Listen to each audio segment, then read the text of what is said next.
عمران ریاض خان کے حوالے سے اب بھی شکوک و شبہات موجود ہیں کہ وہ پاکستان میں ہیں یا پاکستان سے باہر جا چکے ہیں۔ کچھ بڑے بڑے ویلاگر کی طرف سے کہا گیا ہے، دعویٰ کیا گیا ہے کہ عمران خان پاکستان سے باہر چلے گئے ہیں۔ کیوں چلے گئے؟ ان کو پاکستان میں بڑا خطرہ تھا۔ اگر وہ پاکستان سے باہر گئے، بلکہ تو میں ماننے کے لیے تیار نہیں ہوں کہ عمران ریاض خان پاکستان چھوڑ کے جا چکے ہیں۔ مجھے یہی لگتا ہے کہ عمران ریاض خان یہیں کہیں پاکستان میں موجود ہیں۔ بالفرض وہ پاکستان سے چلے گئے، کیا وہ ڈر کے چلے گئے، خوف زدہ ہو کر چلے گئے؟ پاکستان میں ان کو کیا مسئلہ تھا؟ ان کی گرفتاری ہو جاتی تھی، پھر ان کی رہائی بھی ہو جاتی تھی۔ تو اگر عمران ریاض خان کے لیے پاکستان محفوظ نہیں تھا تو کیا وہ جہاں پہ گئے ہیں وہ عمران ریاض خان کے لیے محفوظ جگہ ہوگی؟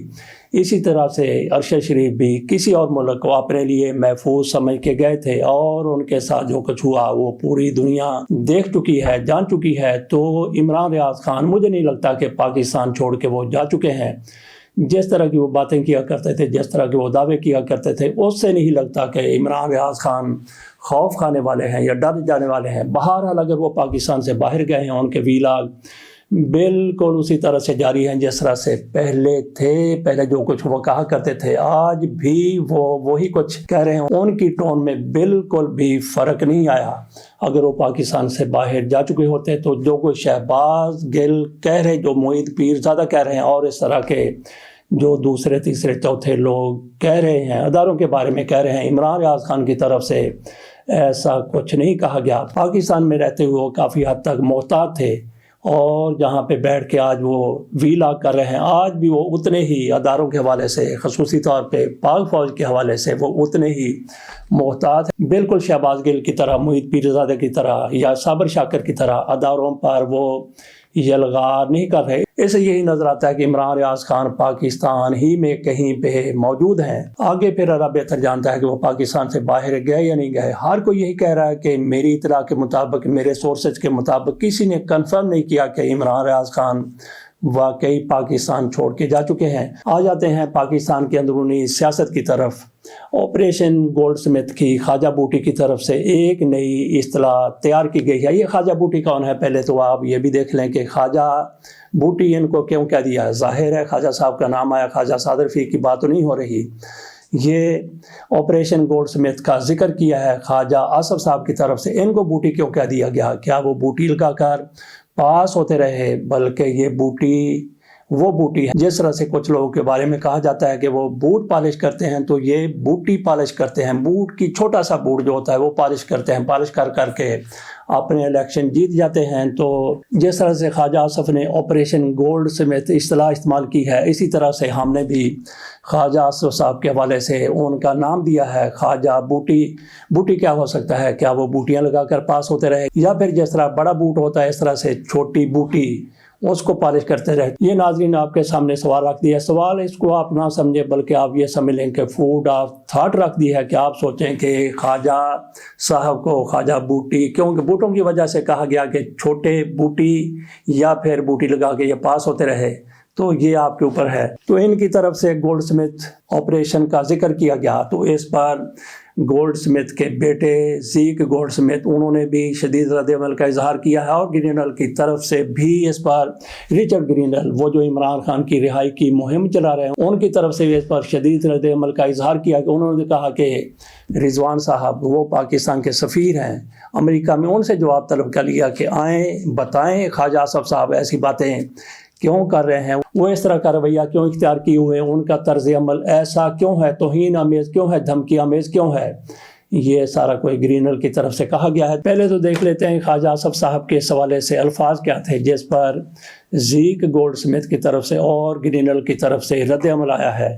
آپریشن گولڈ سمتھ کے ریکروٹ جہاں کہیں بھی موجود ہیں، وہاں سے بانی پی ٹی آئی کی نجات کے لیے پاکستان کے مفادات کے خلاف بھرپور مہم چلا رہے ہیں۔ وہ میڈیا میں تواتر کے ساتھ گفتگو کر رہے ہیں، جس سے صاف ظاہر ہوتا ہے کہ بانی پی ٹی آئی ایک اسرائیلی اثاثہ ہیں جس کے ذریعے وہ واحد مسلمان اپنی ایٹمی قوت کو خدا نخواستہ سرنگو کرنا چاہتے ہیں۔ خواجہ اعظم مزید کہتے ہیں کہ بانی تحریک انصاف کے لیے مغربی دنیا سے جو چند آوازیں اٹھ رہی ہیں ان پر واضح ہونا چاہیے کہ ہم پاکستانی قوم اپنے مفادات کا تحفظ کرنا جانتے ہیں، ہماری اول و آخر ترجیح صرف اور صرف پاکستان ہے۔ خواجہ اعظم صاحب کے حوالے سے آپ نے سن لیا کہ یہ کہہ رہے ہیں کہ عمران خان یہودی اثاثہ ہیں، اسرائیلیوں کا اثاثہ ہیں، اور اس کے ساتھ ساتھ یہ پاکستان کے ایٹمی پروگرام کے بھی مامے بنے ہوئے ہیں خواجہ اعظم صاحب۔ باقی کسی کو کوئی فکر نہیں ہے، صرف خواجہ اعظم کو پاکستان کے ایٹمی پروگرام کی فکر ہے، عمران خان کو کچھ نہیں پاکستان کے ساتھ لینا دینا خواجہ اعظم کے مطابق۔ اور اس پر پھر رد عمل کا اظہار کیا گیا، جس طرح سے انہوں نے یہودیوں کا اثاثہ عمران خان کو قرار دیا کہ یہ ہے پاکستان کا اصل وزیر دفاع۔ انہوں نے خواجہ اعظم کو اصل وزیر دفاع کہا ہے، کیوں اس بارے میں وہ خود وضاحت کر سکتے ہیں۔ یعنی ایک بڑا آدمی، اس نے آپریشن گولڈ سمتھ کے نام سے ایک چیز ایجاد کی ہے جو بظاہر لوگوں کو بھرتی کرنے کا کام کر رہی ہے۔ یقین سے نہیں کہہ سکتا کہ کس لیے، لیکن یہ خوفناک یہودیت جیسا لگتا ہے۔ زی گولڈ سمتھ نے مزید بھی کہا کہ اپنے سیاسی کیریئر کے دوران خواجہ صاحب پر جن جرائم کے الزامات لگائے گئے ان کی طویل فہرست کو دیکھ کر میں ان کے رویے سے حیران نہیں ہوں۔ ایسا بندہ ایسا ہی کہہ سکتا ہے۔ میں نے افسوس کے ساتھ صرف ایک بار آپ کے خوبصورت ملک کا دورہ کیا ہے، میں نے کبھی بھی پاکستان میں کسی بھی قسم کی سیاست کو براہ راست یا بلا واسطہ مالی امداد نہیں دی۔ در حقیقت میں خوشی خوشی عمران خان کے لیے عطیہ کروں گا۔ شوکت خانم ہاسپٹل کے حوالے سے وہ اشارہ کر رہے ہیں، کیونکہ خواجہ صاحب کے برعکس وہ ایماندار آدمی ہیں اور صرف پاکستان کے بارے میں سوچتے ہیں، اور انہوں نے کبھی امداد کے لیے نہیں پوچھا اور نہ ہی کبھی پوچھیں گے۔ ساتھ ہی زی گولڈ سمتھ نے یہ وضاحت بھی کی کہ میں اسرائیلی نہیں ہوں یا کسی بھی طرح سے اسرائیل سے جڑا ہوا نہیں ہوں۔ ہوشیار خواجہ صاحب میرے نام سے الجھ گئے ہیں۔ دوسری جانب ڈونلڈ ٹرمپ کے نامزد کردہ خصوصی ایلچی رچرڈ گرینل نے بھی کہا ہے کہ واشنگٹن ڈی سی میں پاکستانی سفارت خانے اور سفیر رضوان شیخ کو کچھ وضاحتیں دینی ہوں گی۔ وزیر دفاع کی طرف سے جان سے مارنے کی دھمکیاں اور آپریشن گولڈ سمتھ کے بارے میں پاگل پن کی باتیں لاپرواہی ہیں۔ اس بات کا جائزہ لیا جائے گا کہ امریکی ٹیکس دہندگان پاکستان کو کیا امداد فراہم کرتا ہے۔ امریکی سیاسی تجزیہ کار مائیکل کولمین نے خواجہ اعظم کے بیان کو سام دشمنی قرار دیتے ہوئے کہا ہے کہ پاکستان کے وزیر دفاع عمران خان کو اسرائیلی اثاثہ قرار دیتے ہیں اور ان کی رہائی کے لیے عالمی مطالبات کو اسرائیل کی طرف سے اسپانسر شدہ سازش کے طور پر پیش کرتے ہیں۔ انہوں نے مزید لکھا کہ یہ صریحاً مضحکہ خیز بکواس ہے۔ جی تو یہ آپ کے سامنے رکھ دیا خواجہ اعظم صاحب کی طرف سے جو کچھ کہا گیا تھا، اس پر امریکیوں کی طرف سے جو رد عمل آیا وہ بھی آپ کے سامنے رکھ دیا، اور گولڈ سمتھ کے بیٹے اور عمران خان کی سابقہ اہلیہ جمائمہ خان کے بھائی کی طرف سے بھی رد عمل آ گیا۔ ان کی طرف سے واضح طور پر کہہ دیا گیا کہ انہوں نے اگر پاکستان میں کوئی مدد کی ہے تو عمران خان کے ادارے کی ہے، عمران خان کی سیاست کے ساتھ ان کا کچھ بھی لینا دینا نہیں ہے۔ تو باقی اگلی خبر ہم لے لیتے ہیں کوئی برسی کے حوالے سے، سالگرہ کے حوالے سے۔ برسی بے نظیر بھٹو کی آج ہی منائی جا رہی ہے پیپلز پارٹی کی طرف سے۔ بے نظیر بھٹو کو 27 دسمبر 2007 کو شہید کر دیا گیا تھا پیپلز پارٹی کی طرف سے۔ ان کی برسی اور ان کی سالگرہ بڑے اہتمام کے ساتھ منائی جاتی ہے، لیکن ان کے قاتلوں کا کیا بنا کسی کو کچھ بھی علم نہیں ہے۔ بہرحال کچھ لوگوں کو گرفتار کیا گیا، ان کو جیلوں میں ڈالا گیا، کچھ کو چھوڑ بھی دیا گیا اور کچھ کی ضمانتیں بھی ہو چکی ہیں۔ پرویز مشرف کہتے رہے کہ آصف علی زرداری ان کا قاتل ہے، جبکہ آصف علی زرداری کی طرف سے پرویز مشرف پر الزامات لگائے جاتے رہے، لیکن حتمی طور پر کچھ بھی نتیجہ سامنے نہیں آیا۔ یہ بھی برسی منانے کی حد تک اور ان کی سالگرہ منانے کی حد تک پیپلز پارٹی والے بہت آگے ہوتے ہیں، لیکن آصف علی زرداری سے یہ لوگ اتنے زیادہ خوفزدہ ہیں کہ بے نظیر بھٹو کے قتل کے حوالے سے انویسٹیگیشن کی کوئی کوشش اور مطالبہ سامنے ان لوگوں کی طرف سے نہیں آیا۔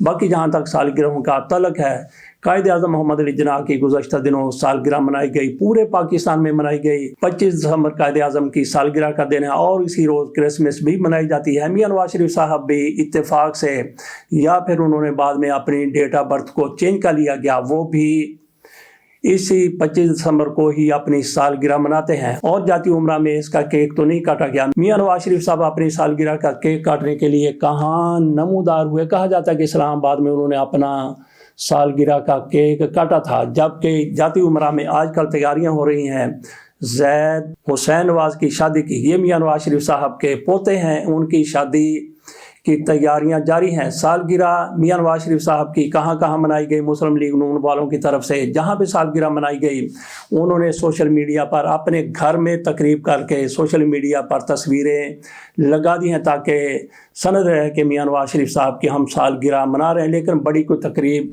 میاں نواز شریف کی سالگرہ کے حوالے سے نہیں ہوئی۔ تو باقی مریم نواز شریف صاحبہ کی ایک بڑی زبردست تصویر اپنے بیٹے کے ساتھ سامنے آئی ہے۔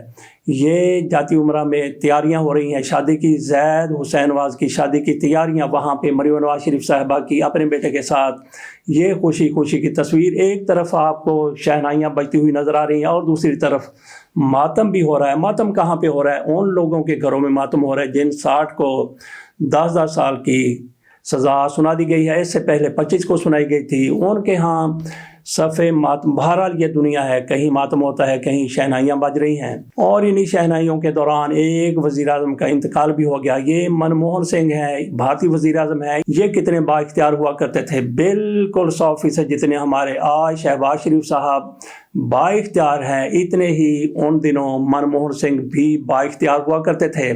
اور پاکستان میں ان کے دور میں جب وہ وہاں پہ وزیر اعظم تھے، یہاں پہ یوسف رضا گیلانی وزیر اعظم تھے، اختیارات کے حوالے سے دونوں برابر تھے، دونوں مضبوط وزیر اعظم تھے۔ ان کی شرم و شیخ میں ملاقات ہوتی ہے، وہاں پہ جو انہوں نے یقین دہانیاں کرائیں اور یہاں سے یوسف رضا گیلانی کی طرف سے جو کچھ کہا گیا، جو کچھ سنا گیا، جو یقین دہانیاں سنی گئیں، ان پر کس نے عمل کرنا تھا، کیونکہ وہاں پہ وہ مضبوط وزیر اعظم اور یہاں پہ یہ مضبوط وزیر اعظم جو منموہن سنگھ وعدے کر کے گئے تھے، وہاں پہ گئے تو انہوں نے بتایا دکھایا تو وہ آرام سے بیٹھ گئے۔ یہاں پہ اتنے ہی با اختیار وزیر اعظم یوسف رضا گیلانی صاحب تھے، ان سے بھی پوچھا نہ جا سکا کہ آپ نے جو کہا تھا اس پر عمل کیوں نہیں کیا۔ بہرحال منموہن سنگھ آن جہانی ہو گئے۔ تو اس کے ساتھ اجازت دیجیے، اللہ حافظ۔